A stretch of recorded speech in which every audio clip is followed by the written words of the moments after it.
maintain and enhance the bilateral ties between our two countries.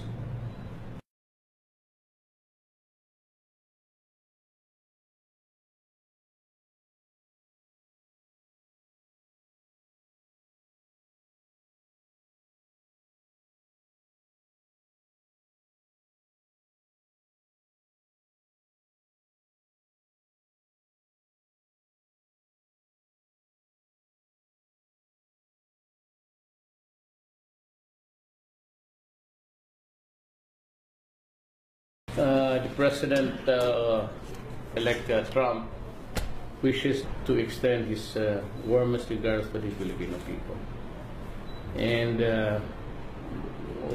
in just a few minutes, we were talking a lot of things. He was quite sensitive also to our worry about drugs. And he wishes me well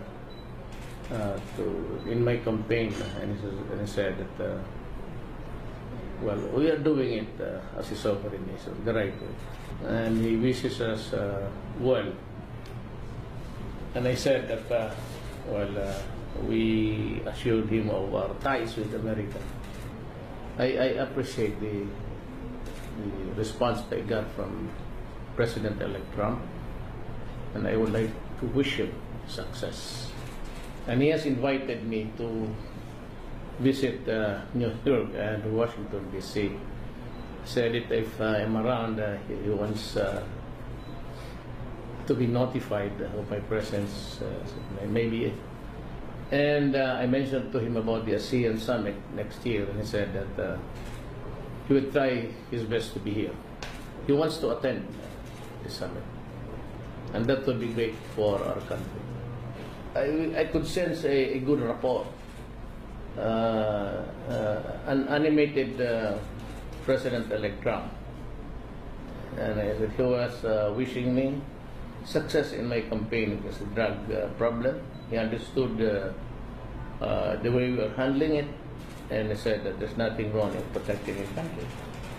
It was a bit very encouraging in the sense that I suppose that what he really wanted to say was that we would be the last to interfere in the affairs of your own country. Si Inday, isa lang yung babae na anak ko. Ngayon, dalawa na. Hindi na mag-abot ng 3. Wala nang ikabuga. So, I requested the Hawi Patrol, si Colonel Timbayan. Sabi ko, Adre, yung mag-organize ka ng motorcycle class training dito. And so, pati yung anak ko. So, I'm quite confident na, you know, tandaan ninyo ito, ha? Yung mga misis, alagaan nyo mabuti pag tingnan niyo balang araw. Maraming hubag yan. Ang motor, maganda. It's a highly mobile thing. Maganda i-maneuver provided you have the proper training. It's all a question of visual, pati puwit lang yan eh. So hanggang puwit lang talaga yan. No other, wala nang manubila. It's yung pitik mo sa behind mo. Yun lang, pero pag na simplang ka, ang kalaban mo, bakal at simento. Tandaan ninyo. Marami na ako yan. No? The last one was that's why do you know why I always, the gesture, my habit is always it's to push a nerve here. Minamasahe ko yan kapag na-migraine ako. Ang last simplang ko, ito pati yung tuhod. Sigag yun. And ang spine ko medyo hindi na ako makapag-opera kasi ayaw ng sawa ko kasi matanda na raw ako. And siya noon sa Amerika, marami na siyang nakitang injuries. Mabuti ang sabihin ko na sa inyo para itong operation that has gone wrong, tapos tuloy-tuloy na vegetable. The previous year, I don't know when was that, I was still a mayor, yung sinabi ko na masyadong mataas yan. Ito kasi sila yung mga dating, ito si Tony, yung mga tag-15, sabi ko puta na, sino mo habulin mo dyan, talagang mababaldo. Kasi tinan mo isang pulis, sabi ko ilang taon ka na? Tama talaga. Yung pag-ambak, nakaupo. Hindi man tumindig. Hindi nga, baldado talaga. So nagalit ako sa kanila. Sabi ko, sobra yan. You cannot expect a police to ride over a building. So, kung ganyan hingayin mo, bakit mapikin ganong kataas na, taasan mo na ng husto para mamatay. Kung balda-baldahin mo na lang, lalo na spy, better go. Yan ang isang sugal dyan Meron ako bago ngayon, may nagbigay sa akin. It's a Harley Davidson Perum 750. Yung bagong sporter, ganda. Kaya lang this want to be the nature of a Harley, mainit. Wala talaga. Pagka-uli mo sa bahay, gusto mo tanong asawa mo, gusto mo hard-boiled eggs? Meron, pero hindi para pag... Mainit talaga ang Harley. I don't know why, na-correct na nila yung matigas na clutch. It's softer this time. So, magpasalamat. Harley is a Harley. But it does not have the sound yung tug-tug-tug. Parang silent. Maybe because of the noise police on limit sa Amerika. Wala na ako ng gana kasi paglabas ko dyan sa security, sunod-sunod, kapoy na. Huwag na lang. Security, hindi na talaga maki-eskapo. So I have lost my privacy. Unang araw ko pa lang, pagkapanalo ko, sinundo na nila ako. Puta, karaming sakyan. Puro naka... Tapos doon sa likod, tingin ako sa salamin. May mataas na parang gumagano. Sabi ko, pambihira to. Orders ka level. Sabi ko kay itong mga security. PSG. Ano yan doon sa likod? Kaya sir, ambulansya. Kung na po. Dagdagan mo na lang kaya ng punerarya para diretso-diretso na sa... Siguro. Upalisin mo yan. Sunod-sunod mo. Pagka gano'n, madisgrasya talaga tayo. Sino mga patay sa atin? Uwi kayo. Basta ambulansya. Aabot ka pa kaya kung ambusin ka. Kaya amo na, panahon ang buhay. But anyway, I'd like to stress the safety rules. Yan lang ang masabi ko. I've been doing motor since I was 17. Far and in between the years of marami rin akong almost mga 16, 17. Yung over the course when I was 17 years old na enduro noon na Honda. Wala pa yan sa panahon ninyo. Yun ang binili ng... Kaya lang, sabi ko, I have survived. I really do not know if I'd be able to ride again with the constricted environment that I have now. Ang PSG, ayaw niyan. Buti pa sila, buot ng buhay mo. That's the drawback of being a president. So in exchange for maybe the title of president, ayan. But you know what? I was marching as I climbed these stairs. Ang feeling ko talaga yung ambiance nito, parang mayor lang rin ako. So I've asked everybody to call me mayor. Yung pag-akyat ko lang ng yung parang mayor ako. This used to be I remember this place. It's nostalgia. This used to be our lumber yard.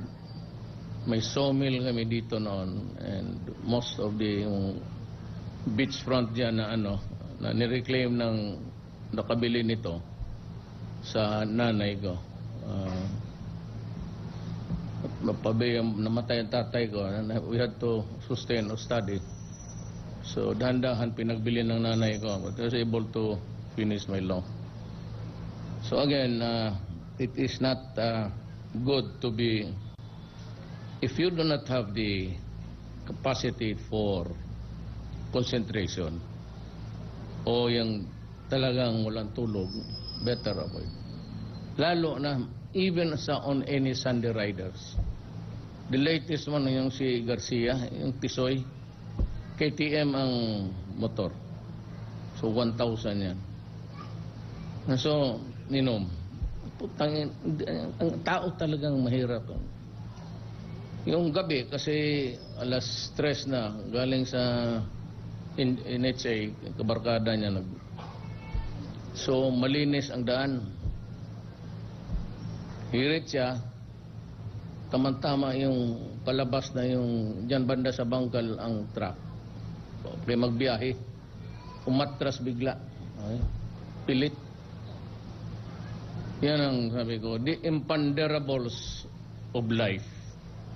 And if you want to hurry up your life, pinaka-reckless moments na gusto mong nandyan talaga is yung motor. Remember, always, basta may helmet lang, magtago ka lang sa loob. Kasi yung bibilhin ko siguro 650 for ma-replenish ko yung mga old stock ng hintay-hintay lang kayo.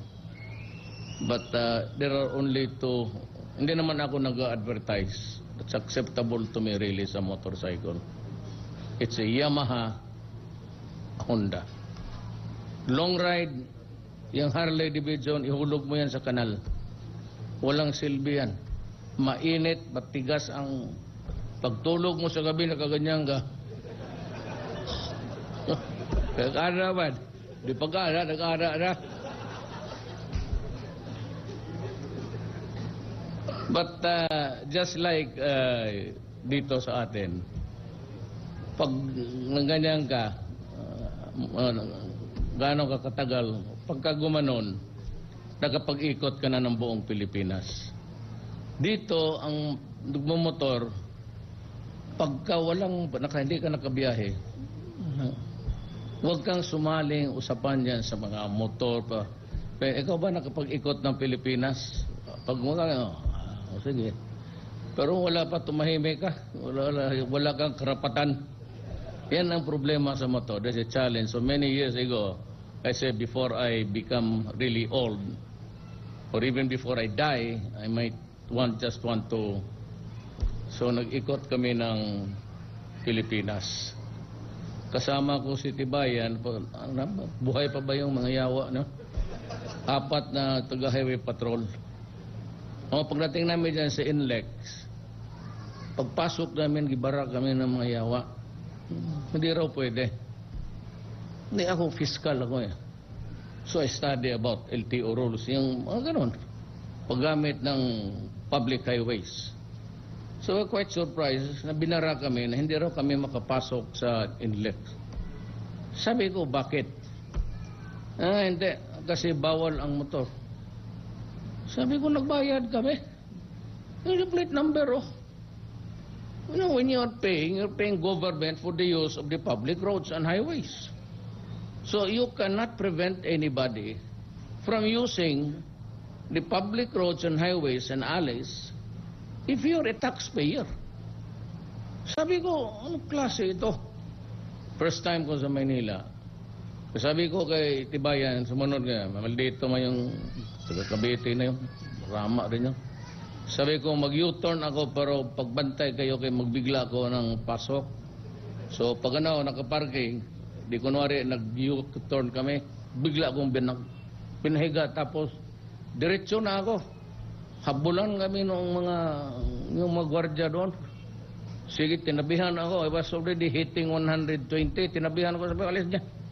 Wala pakialam. Tapos, I took advantage of the opportunity. Sinagad ko talaga ang Virago to 180. Mahirap na magpunta ng 190. Ang gano'n na. Saka na, nakaganon ka na. 180. Pagkatapos noon, sabi ko, okay na ako. Once in a, for ordinarily, pag mag-ride kayo, 110, tama. Sa aming panahon, this is just a warning, abutit ako rin kinuha niyo yung speaker, walang motor masyado. Individual lang noon. Walang hindi pasahero. Walang tricycle. Ngayon, pagka pumasok ka dyan sa daan, there's so many things that you have to contend. May isa kaming kasama na galing Cebu, nag-ride. Ang kasama niya, ang babae, pati siya. May nag-U-turn bigla na tricycad. Hospital. Ang problema, yung lalaki, iba ang asawa, yung mag-iba-iba. Nag-date lang pala. Kaya pinaakyat ko yung isa. Sabi ko, iakyat mo doon sa third floor. Kaya baka magkabarilan dito. Yan, ayan sa mga, para maalaman nila. Pag ang husband mo, darling mo, nag-ride, tapos may babae naka-helmet rin sa likod, wala. Ginatago yung mukha niya. Patiran mo na yung ano, hindi butasan mo yung gulong. Binuang na yan. Well, anyway, I'd like to congratulate you. It's really very hard. Wala bang nabaldado? Walang sprain or fracture? Okay lang, basta ulo pati spine. Yan lang. Kaya tama yung mag-roll kayo. I-bend mo ng, kasi pagka nakatindi ka, kung i-bend mo ng konti, plastado na siya. At least nakagano na. If it is really imminent, magtago ka na sa loob. Total may protection ka. Ang protection mo is your motorcycle itself. Kaya huwag mong bitawan. Kaya pag bitawan mo, magbagay, kanina, marang. Pero kung nasa ano ka na, even at mababangga na, tumago ka lang dyan sa loob. Magdasal ka na lang. Oh. Pero ang sabi ko, if you do not have the talent for concentration, huwag kayong mag-ride. Kasi ang mata mo dyan pati doon, parang radar. Kasi basta yung maliit na bato. Tapos yung minsan yung ang highway, naglilik yung mga makina. So yung oil, dyan mahusay si Tabayan, gumano, isang patid lang, tindig yung motor. Hanggang ngayon, sige po, panihil, kailan siya bumalik, sabi ko, diyan ka na lang. Yan, pa sand. Pagka sand, wag mong i-brake, sigurado yan. Let it float. Tubig, let it float. Mag-neutral ka na lang. I-neutral mo. Hawakan mo na ang clutch, tapos basta wag kang mag-brake, wag kang bigla-bigla. Palutawin mo na lang. Pareho sa sand. Talagang let it float. Hawakan mo lang ang... Minsan naman sa power. Huwag kang magtipid ng power. Ang kagaya nung pag-cross kanina, hindi gumanong ka. Kasi inihinaan mo yung momentum eh. Pag ano, bahala na. Total, kung mahulog yan, mahulog man yan. Bigyan mo ng, huwag kayong magtipid. Lalo na yung kurbada. Banat ka. I-gear mo yan, low gear, tapos banat yung power. Power ka para may traction tawag na. Kumagat talaga yan. Oras wala ng traction yan. Neutral ah. Kung yung straight, tapos na ganon ka tubig, hawakan mo na lang ang clutch. Let it float. Kasi mag-brake ka. Kasi makati yung isang paa eh. Kamay. So those are the tips that I can share with you. Pati yung ano, yung tawag nilang siko.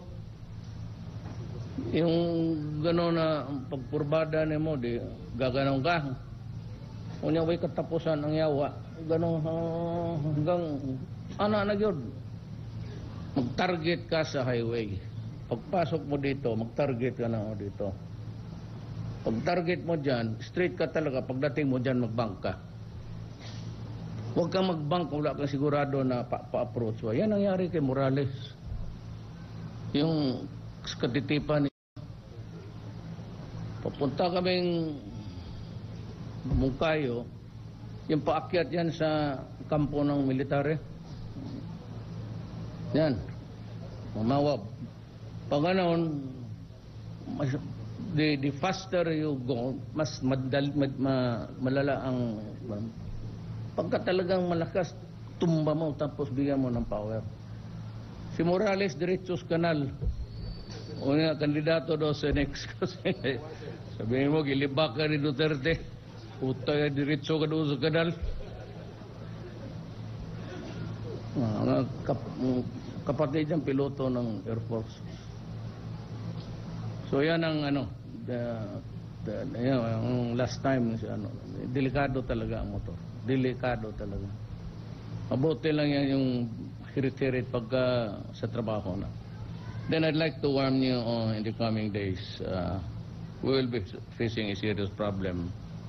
Aside from drugs, okay na yung drugs, hayaan mo na lang yung mga operating units, but be prepared for something else. It's terrorism. It will come. And I will make the statement after I shall have gone back to Manila to confer with you.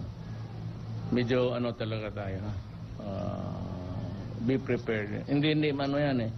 4, 5, 6 lang yan. But it would require so many human intelligence. Pinaka